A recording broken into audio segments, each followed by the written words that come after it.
Bismillahirrahmanirrahim. Assalamualaikum warahmatullahi wabarakatuh.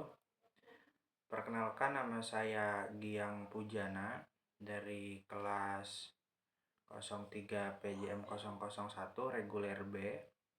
Di sini saya akan memaparkan materi saya pada kali ini, yaitu mata kuliah Psikologi Olahraga, dosen pengampu Pak Aidil Putra SPD MPD.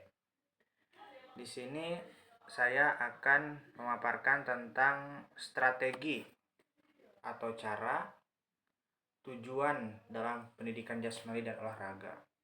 Nah, apa saja sih strategi dan tujuan dalam pendidikan olahraga itu sebetulnya untuk apa gitu kan? Untuk siswa-siswa dan siswi-siswi di sekolah. Nah, ini adalah latar belakangnya, yaitu strategi penetapan tujuan dalam pendidikan jasmani dan olahraga sangat penting untuk memastikan proses pembelajaran dan pelatihan berjalan efektif, terarah, serta memberikan dampak positif terhadap perkembangan peserta didik atau atlet. Artinya, seorang guru itu perlu memiliki strategi caranya tersendiri untuk membangun atlet-atlet muda, atlet-atlet sejak dini. Dan cara pelatihannya itu memerlukan pelatihan yang efektif, terarah, serta memberikan dampak positif, dampak baik kepada murid-muridnya nanti. Nah, selanjutnya, memahami konsep dasar, definisi, dan arti penetapan tujuan. Di sini ada definisinya tentu saja. Secara garis besar nih. Ada secara garis besar, penetapan tujuan adalah proses menentukan arah, sasaran, atau hasil yang ingin dicapai. Nah, kita sebagai guru itu memerlukan target nih.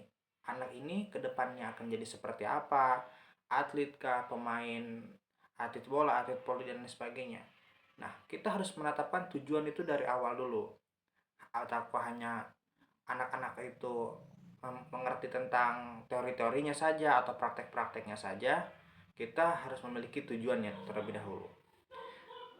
Dalam konteks pendidikan jasmani dan olahraga, menetapkan tujuan merupakan langkah awal yang penting untuk mengarahkan proses pembelajaran atau pelatihan, memberikan fokus dan motivasi kepada peserta didik atau atlet, menjadi dasar dan perencanaan, pelaksanaan, dan evaluasi kegiatan. Adapun arti penetapan tujuan secara garis besar adalah proses menentukan apa yang ingin dicapai dalam suatu kegiatan atau program. Ini adalah langkah awal yang sangat penting karena menjadi pedoman, arah, dan dasar evaluasi dalam pelaksanaan suatu kegiatan. Di sekolah umumnya itu seorang guru perlu yang namanya memiliki tujuan dalam mendidik siswanya, terutama di dunia olahraga.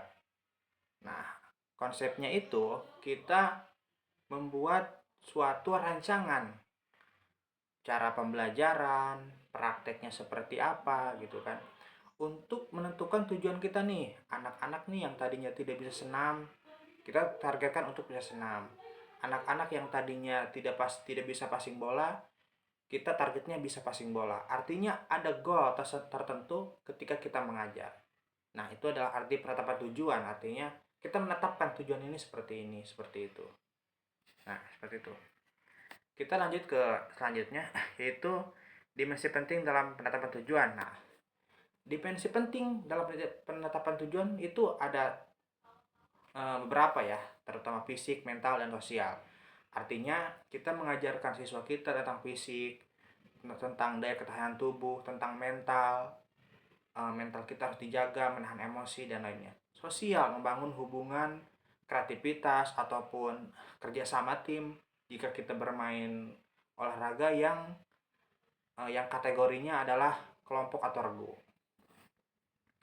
Nah, ada jenis-jenis penetapan tujuan dalam aktivitas olahraga. Ada tujuan proses, yaitu mengacu pada hasil, artinya hasil yang kita targetkan setelah proses itu.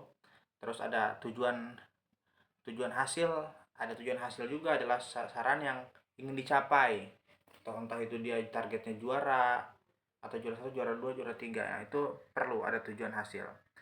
Nah, selanjutnya ada tujuan performa nih, yang tadinya mungkin performanya di dunia sepak bola dia kurang fit lah dalam sprint. Nah, tujuan performa itu kita latih agar atlet itu stabil dalam fisiknya, tentang performanya itu tetap membaik gitu. Ini adalah jenis-jenis penting ya, tujuan dalam aktivitas olahraga. Keterampilan gerak acara nyata dalam suatu aktivitas fisik atau olahraga. Tujuan ini menekankan bagaimana peserta melakukan sesuatu, bukan hanya apakah mereka berhasil atau gagal gitu kan. Jadi kita tidak tujuan performa ini tidak menargetkan berhasil atau gagal. Artinya yang penting kita mainnya bagus gitu kan. Dalam dunia olahraga sepak bola, kita nggak apa-apa kalah, tapi permainan kita harus bagus. Kayak misalkan passing tidak salah, ataupun uh, kontrol bola tidak salah gitu kan. Defense-nya kita tidak salah, ya nggak apa-apa kalah. Yang penting performa kita tetap baik gitu kan. Artinya kita hanya mencari strategi lain untuk bisa menang. Tujuan hasil juga sama teman-teman. Pak, jadi dicapai setelah kegiatan pembelajaran atau pelatihan selesai dilakukan. Fokusnya adalah pada output atau capaian akhir. Nah, jadi hasilnya saja yang ini kan, yang dilihat. Nah, contoh tujuan penerapan nih. Ada contoh tujuan penerapan. 1 minggu misalkan nih, mampu melakukan gerakan dasar senam dengan benar. 2 minggu mampu melakukan gerakan senam dengan kecepatan dan kekuatan yang meningkat. 3 minggu mampu menggabungkan gerakan senam menjadi rangkaian gerakan yang benar. Faktor-faktor apa saja sih yang mempengaruhi efektivitas penetapan tujuan? Nah, satu adalah komitmen, motivasi dalam dedikasi dalam mencapai tujuan yang ditetapkan. Umpan balik, evaluasi dalam informasi tentang kemajuan yang dicapai dalam mencapai tujuan. Dukungan, bantuan dari guru, orang tua, atau teman dalam mencapai tujuan itu sendiri. Nah, ini adalah faktor yang mempengaruhi efektivitas penetapan tujuan. Implementasi dan evaluasi strategi penetapan tujuan. Strategi penetapan tujuan dapat diimplementasikan melalui berbagai cara seperti diskusi kelompok, pembuatan rencana belajar, dan evaluasi berkala. Evaluasi dilakukan untuk mengukur kemajuan, menilai efektivitas strategi, dan melakukan penyesuaian jika diperlukan. Terima kasih. Itulah saja materi yang mungkin dapat saya sampaikan. Kurang lebihnya mohon maaf. Assalamualaikum warahmatullahi wabarakatuh.